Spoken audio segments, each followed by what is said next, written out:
যখনই আপনার সামনে মুহাম্মদ নামটা উচ্চারিত হবে কমপক্ষে সাল্লাল্লাহু আলাইহি ওয়াসাল্লাম অবশ্যই পড়বেন। একবার দরুদ শরীফ পড়লে 10টা নেকি হয়, 10টা গুনাহ মাফ হয়ে যায়। আল্লাহ পাক 10 বার আপনার প্রতি রহম করবেন, আপনার মর্যাদা আল্লাহ পাক 10 গুণ বাড়িয়ে দিবেন। বলেন সুবহানাল্লাহ।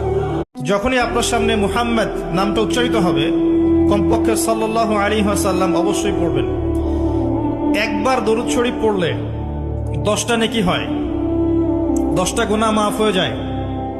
আল্লাহ পাক 10 বার আপনার প্রতি রহম করবেন, আপনার মর্যাদা আল্লাহ পাক 10 গুণ বাড়িয়ে দিবেন। বলেন সুবহানাল্লাহ।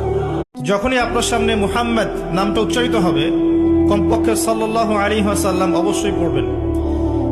একবার দরুদ শরীফ পড়লে 10টা নেকি হয়, 10টা গুনাহ মাফ হয়ে যায়। আল্লাহ পাক 10 বার আপনার প্রতি রহম করবেন, আপনার মর্যাদা আল্লাহ পাক 10 গুণ বাড়িয়ে দিবেন। বলেন সুবহানাল্লাহ। যখনই আপনার সামনে মুহাম্মদ নামটা উচ্চারিত হবে কমপক্ষে সাল্লাল্লাহু আলাইহি ওয়াসাল্লাম অবশ্যই পড়বেন। একবার দরুদ শরীফ পড়লে 10টা নেকি হয়, 10টা গুনাহ মাফ হয়ে যায়। আল্লাহ পাক 10 বার আপনার প্রতি রহম করবেন, আপনার মর্যাদা আল্লাহ পাক 10 গুণ বাড়িয়ে দিবেন। বলেন সুবহানাল্লাহ। যখনই আপনার সামনে মুহাম্মদ নামটা উচ্চারিত হবে কমপক্ষে সাল্লাল্লাহু আলাইহি ওয়াসাল্লাম অবশ্যই পড়বেন।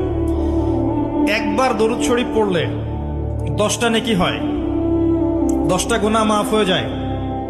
আল্লাহ পাক 10 বার আপনার প্রতি রহম করবেন, আপনার মর্যাদা আল্লাহ পাক 10 গুণ বাড়িয়ে দিবেন। বলেন সুবহানাল্লাহ।